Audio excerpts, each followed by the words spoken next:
Evo, danas su počele zvanično pripreme fudbalskog kluba Kozara. Na čelu Kozare se nalazi nova uprava. Uprava će dati naravno sve od sebe i direkt imamo podršku grada i gradonačelnika vezano za sve dalje aktivnosti u koje ćemo se zdušno uključiti da ovaj klub postavimo na zdrave temelje i zdrave noge, kako se kaže.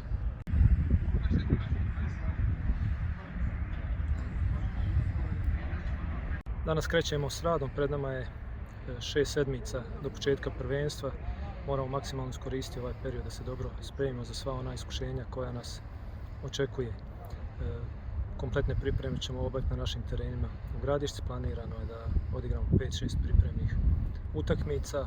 Svakako da nam trebaju adekvatna pojačanja da ojačamo tim, ojačamo igrački kadar i vjerujem da ćemo već u prvoj radnoj sedmici uspjeti sklopiti tim koji će kvalitetno iznijeti proljetnu polusezonu i ostvariti kudi kamo bolje rezultate i igre nego što je to bilo u jesenjem dijelu prvenstva.